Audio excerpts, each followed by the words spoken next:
I'm working on a script right now, which is about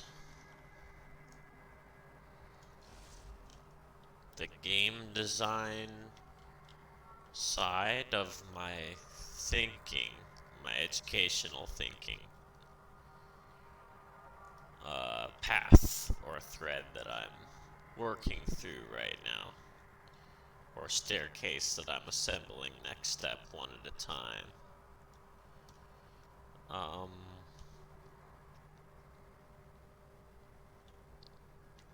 so the script is fairly dense in its starting point form. Um, Incorporating a large amount of the video games I enjoy, as well as a film that just came out recently, which I was gonna put off watching. Um, but since it contains technically two different characters that I'm already familiar with and interested in, I had to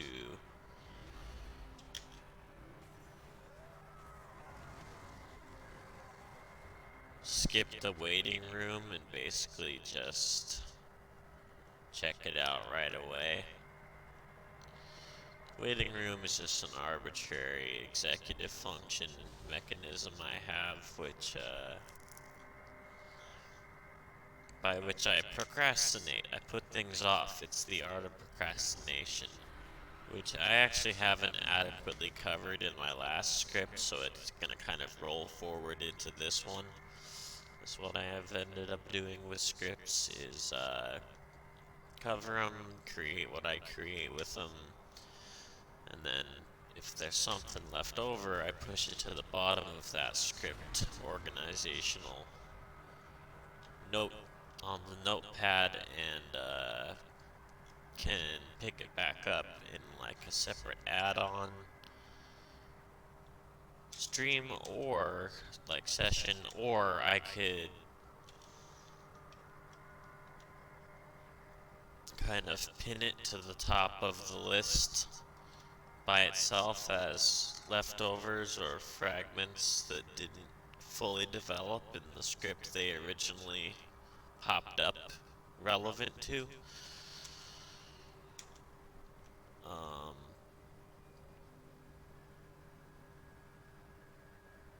so I would need to talk about the art of procrastination a little bit more and what the waiting room aesthetic exactly means, but I'll be able to speak about that in much more clarity through the frame of the topic of this script, which is the second person perspective for narration. Because you can talk about a second person perspective, gameplay perspective, that's one thing. But the thing is, a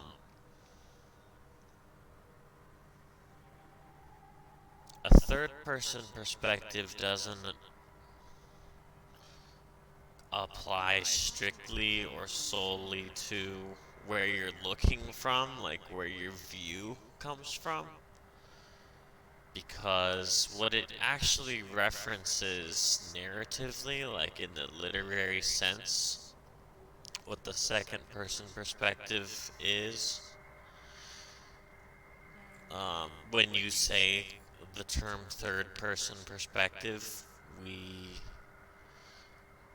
we have come to associate that with this perspective, any perspective where you're looking at a whole scene um, without being actually attached to a particular character, a particular entity within what's being depicted. Whereas a first person perspective is meant to mean the voice of the ego that your perspective comes from is what you're hearing. You're literally receiving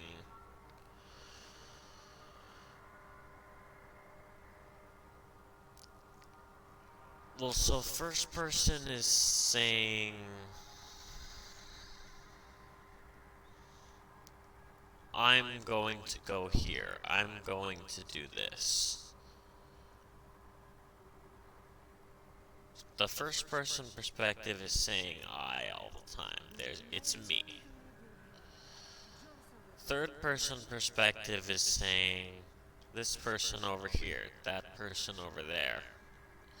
But second person perspective is not a viewpoint or a narration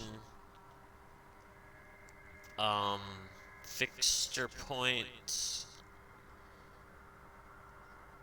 because second person perspective um, involves an interesting look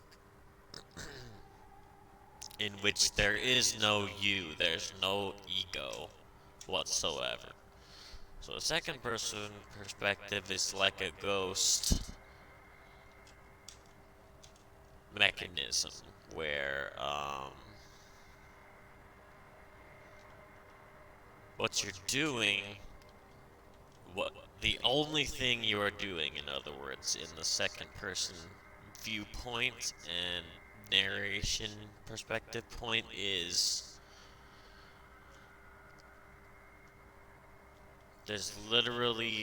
you're literally only a passenger in the second person perspective.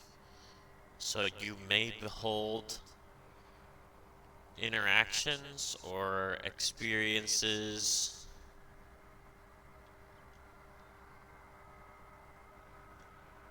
but doing so implies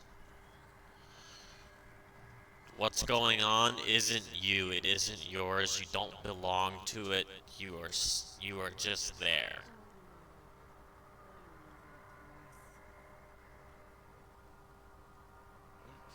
So it's like it's got an otherness, like a ubiquity of otherness attached to it.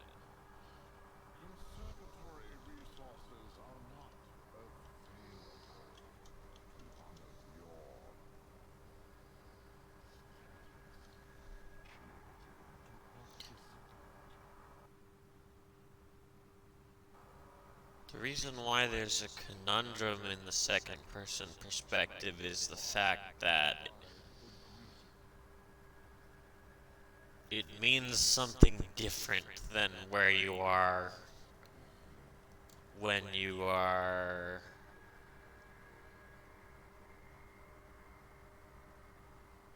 it's somewhere else than either the first, where it's you and ego, and third, where you are clearly differentiated and delineated as a completely disconnected watching point, like it's implied that you are a camera somehow surveilling remotely in third person, and where any voice or narration comes from a person who isn't actually part of any particular experience or interaction. But so in order to have second person perspective actually mean something,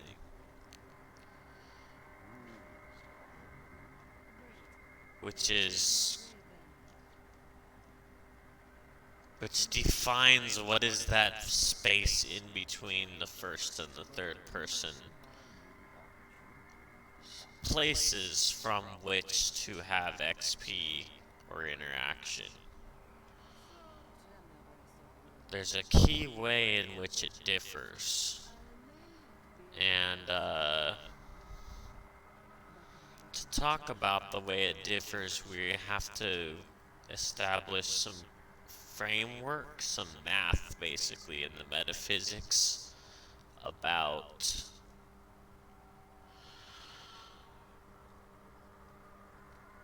what does making a decision mean.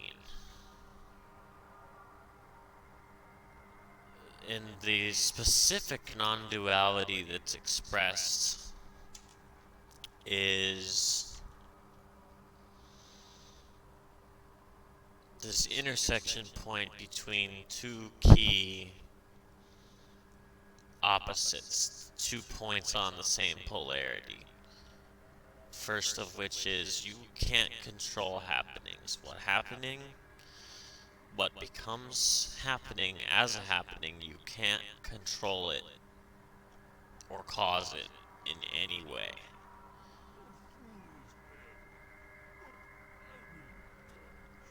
However, although there is no controller for happenings, you still have a decision to make.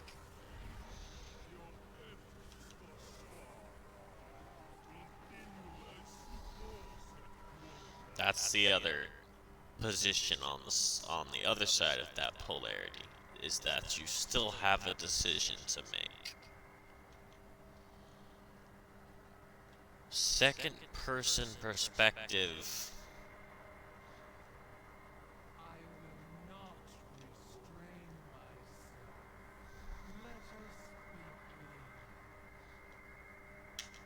is right there.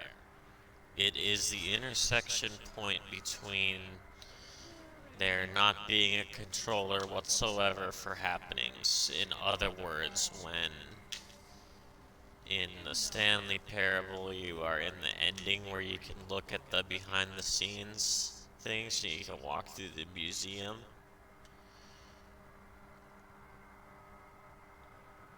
It's stated during that path that all the paths you can possibly walk have been designed.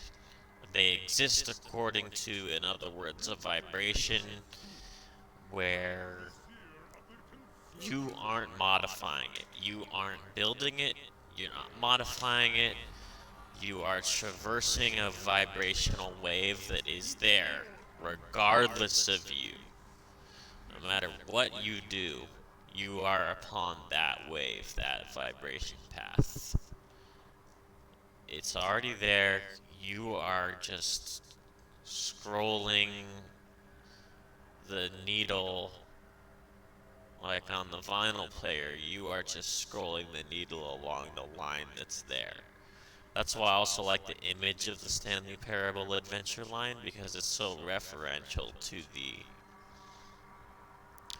perspective point that sits in the complete, full wholeness of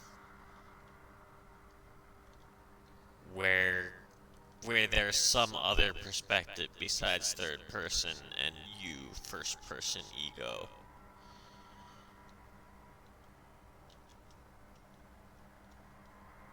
The adventure line expresses that the lines of a vibration are there, they are what they are, absolutely regardless of what anybody wants.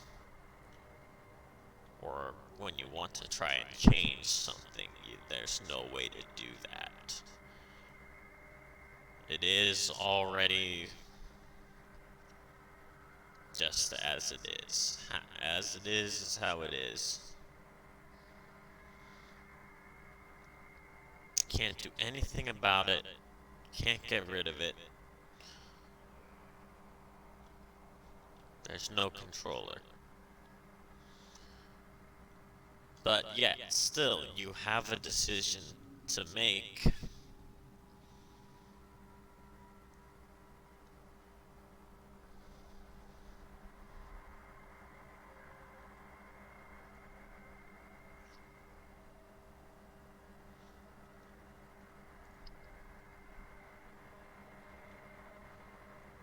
What does that mean?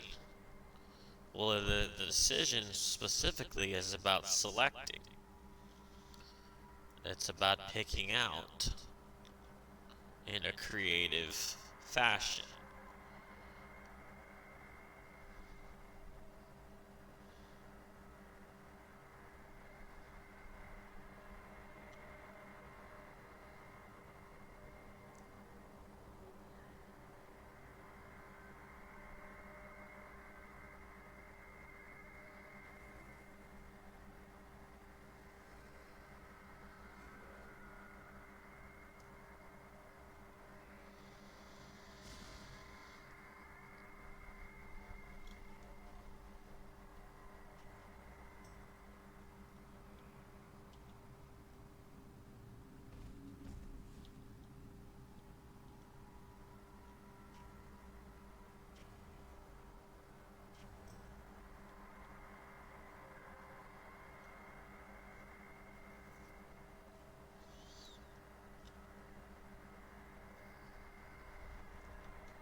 fully view what's the difference then in selecting, deciding what decision it is that you are deciding,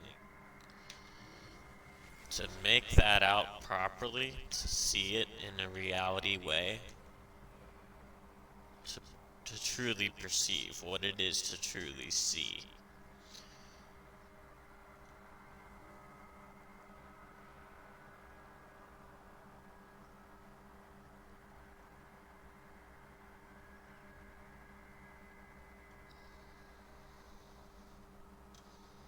You have to ascertain, so what are you deciding then? What is the decision?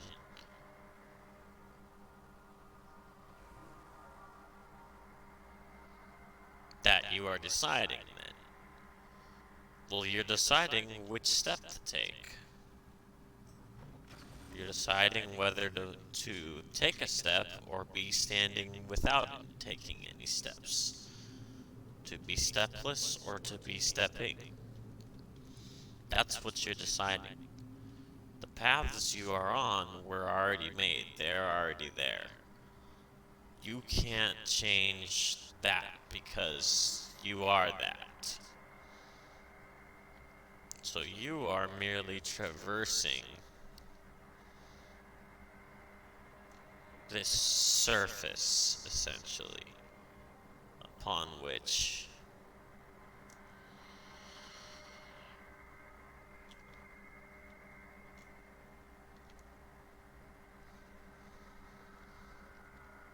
this dimensional surface of the human dimension. You traverse it, and you can either go, you can either progress, or you can stand still where you are. Keep in mind though, trying to hang on to exactly where you are and stand still is not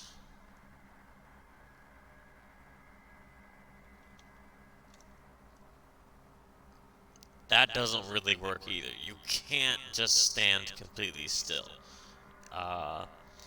That comes down to the amusing advice, let go or be dragged. So standing still isn't going to work. It's not possible. You have to let go or be dragged. But you can pretend like you're standing still. That's a game you can play, the game of resisting. But you're not. You are being dragged onward by the moving thing that you are on. That is you. That dimensional surface of human.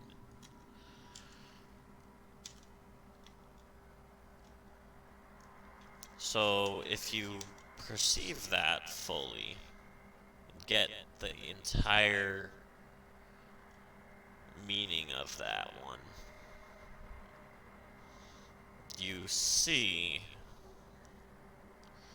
that what your decision is are you going to go with it? Are you going to get with it and go with it? Or are you going to act like you're not? You're going to resist, you're going to pretend like you're not going where you're going, and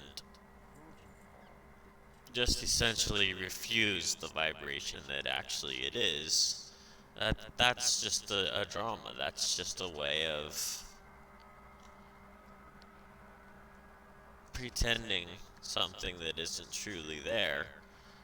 There could be great fun in that. Watts takes a lot of chances to specifically say it can be a lot of fun to play pretend, essentially, to not fully engage the real thing that's happening.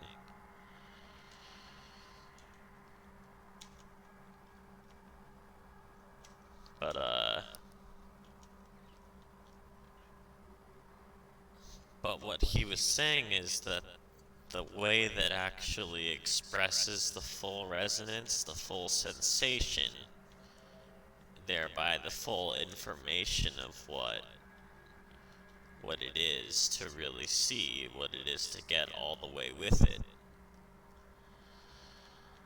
is this means of going along with the path as someone who's making that decision to do so. So you've exited any possible disingenuous element of resisting it or not seeing it. You exit all the way out of the illusions and the coercions and arrive at a full potency essence of the happening, the thing it is that you are on, that you are.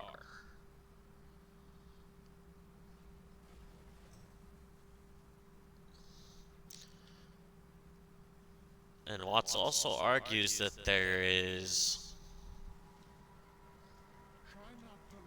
two potencies. There is the one I just said, where it's the full actualization of what the vibration of the thing is. And then there's the opposite of that, where you're the furthest out possible. You don't even know where you started. You don't know which way is up.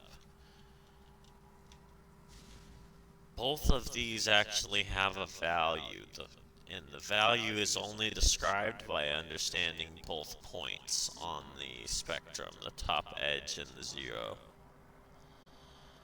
The pursuit of pleasure talk in my Watts curriculum, as well as numerous others, deal with this exact imagery that I'm trying to describe.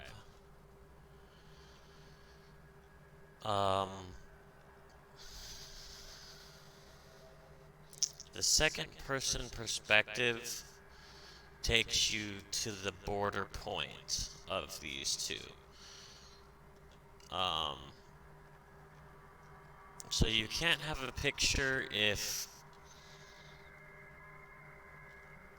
all you have is a completely dark field with nothing drawn on top of it that's different. If it's all just that color, then that's what you have. You have a great nothing. You have nothing. So to have anything, you introduce into the great nothing something which is visible, which contrasts it. You cut a little piece out. And so the part where that piece of what it is cut out, it's no longer a nothing. Now it's something. And there's a contrast between the two. What is there and the part that's not. The part of it that's not there so that you could see the shape of the part that isn't there.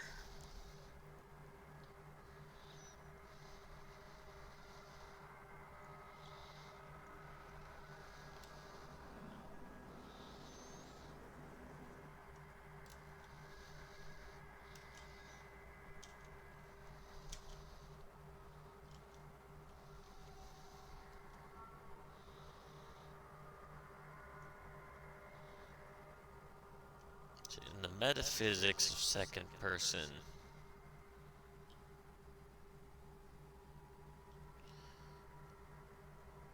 you're looking at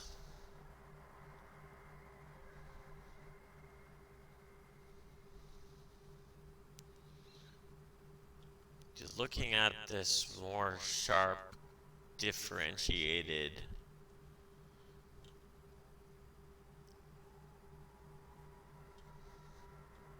view of the border point.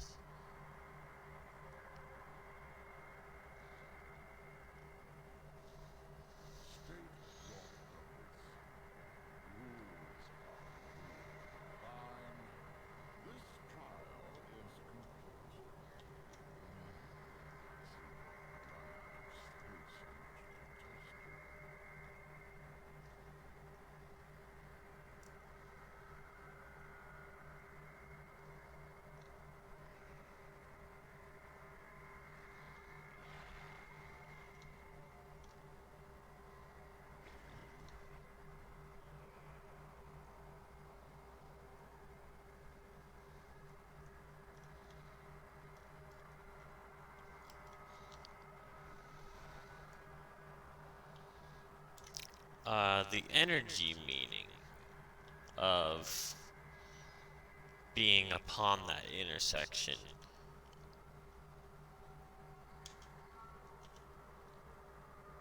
between what's there and the blank part that intervals what's there in such the way that you're able to perceive it at all. The not there-ness and the there-ness. Second person places you in the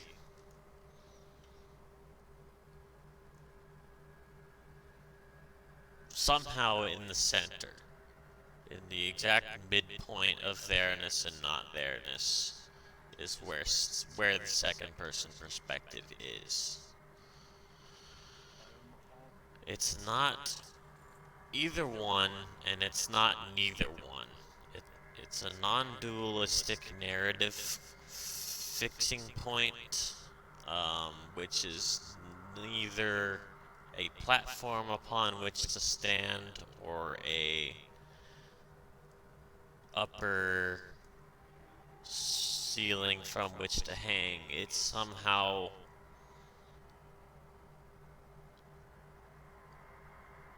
situated right between them.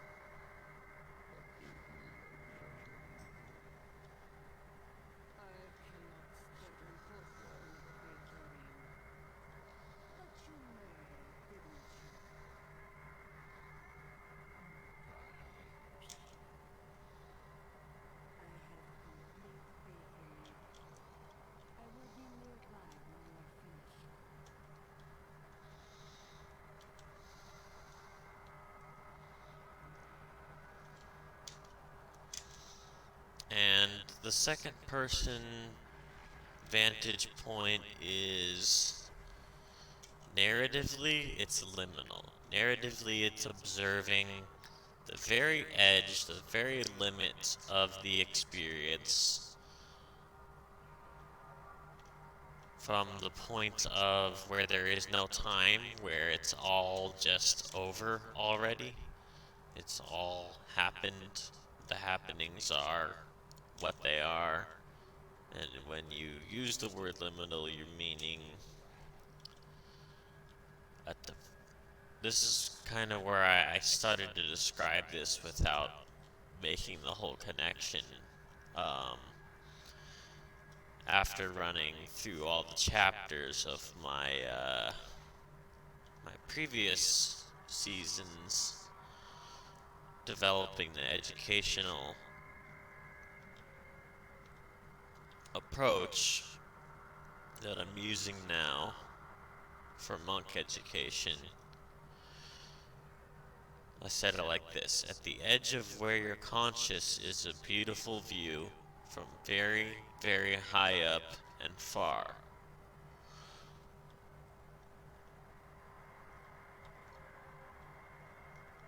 It's basically like that. That view, it's situated at the very, very edge of where you're conscious.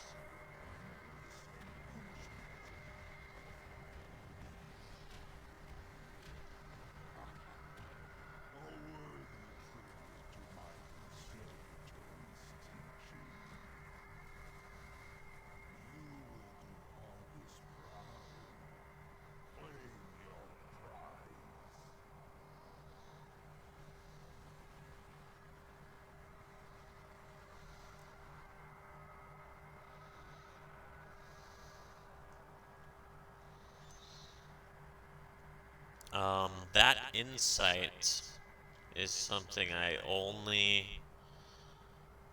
contain or observed that I contain because of the second person perspective utilization in my favorite video games that have taken me along this path and pointed me in this direction, metaphysically, as it were.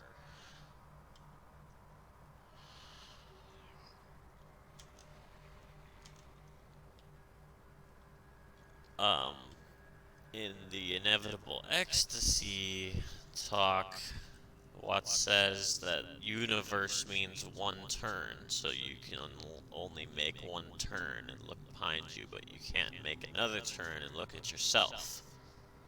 There's a hole in the middle of reality. There's something fishy about this. But the second person perspective, that's exactly where it sits. It sits where that hole in reality is, so that it's not limited by either the there-ness or the not there-ness.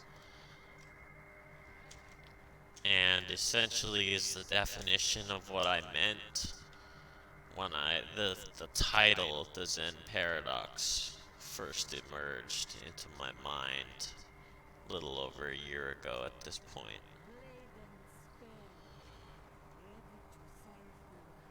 The second person perspective is a means of conveying the metaphysics I'm trying to talk about when I'm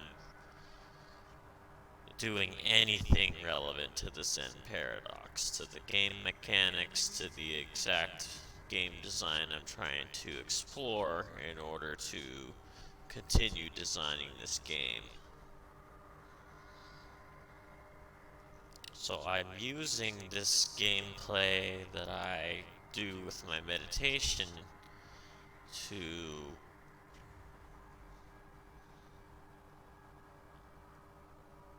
hopefully illuminate this, to show what I'm doing specifically in the game that I was taught to do by games where you only had that second person perspective to work with, and you weren't ever given an ego or a narrative grounding point in the experience.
Now imagine yourself with a spherical eye.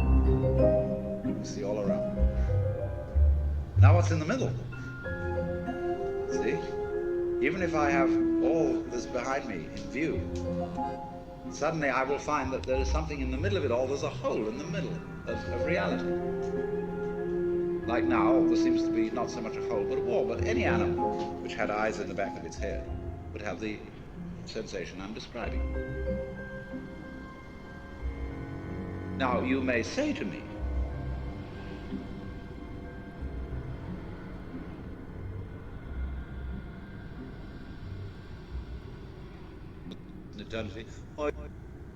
it's a curious thing.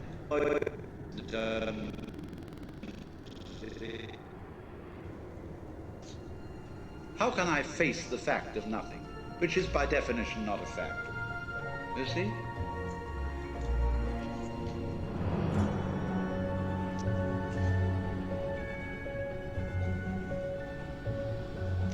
Why, that's one of the people who want to rule the world.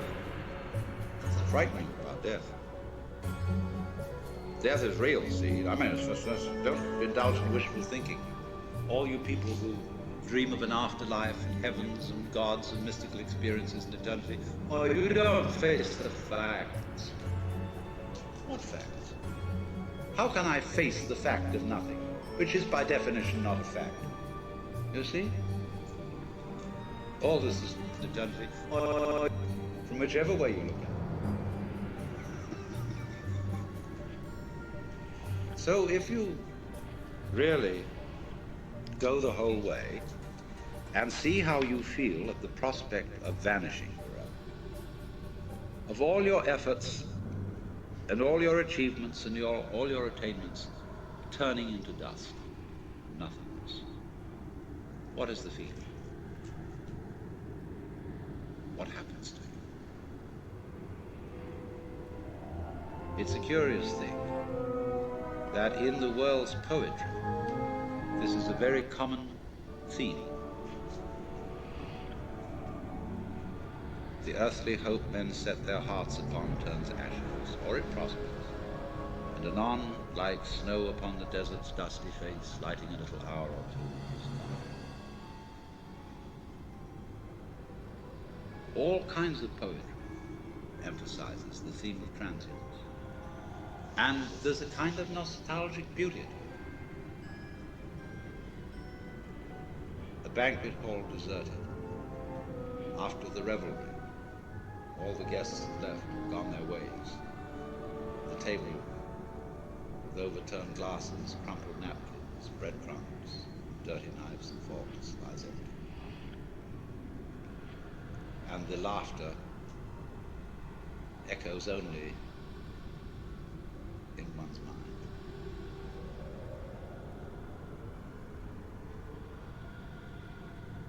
Then the echo goes. The memory, the traces are all gone. That's the end. See?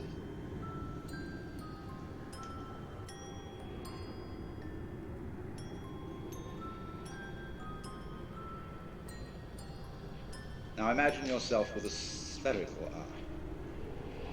You see all around. Now what's in the middle? See? Even if I have all this behind me in view, suddenly I will find that there is something in the middle of it all. There's a hole in the middle of reality. Like now, there seems to be not so much a hole, but a wall. But any animal which had eyes in the back of its head would have the sensation I'm describing. Now, you may say to me,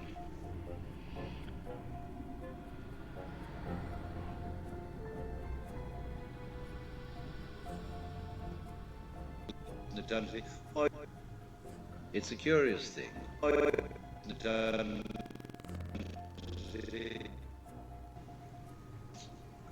How can I face the fact of nothing, which is by definition not a fact? You see?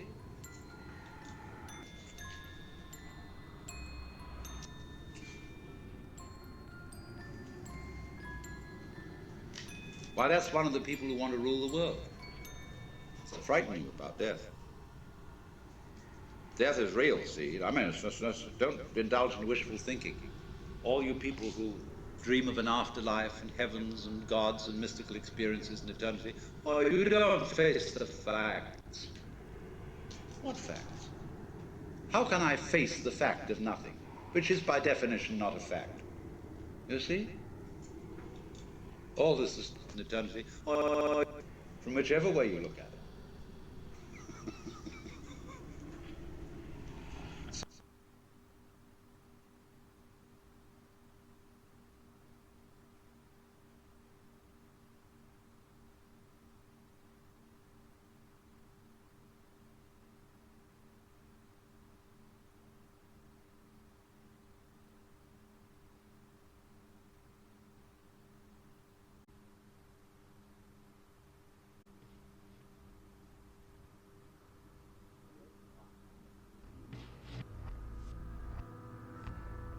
Going round and round and round.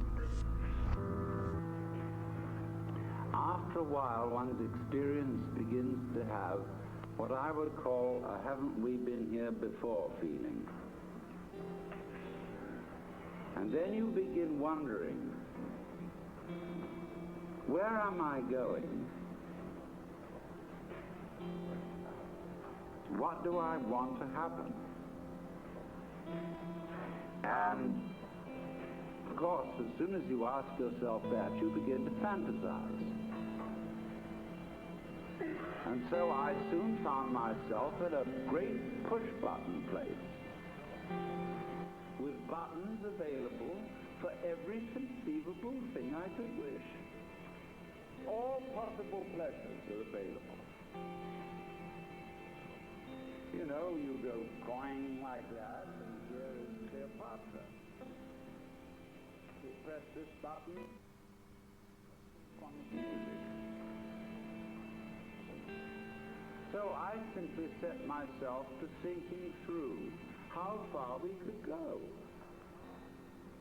Now, you suddenly notice that the button labeled surprise. You push that, and here we are.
This morning I was discussing the joke of death. And it's going...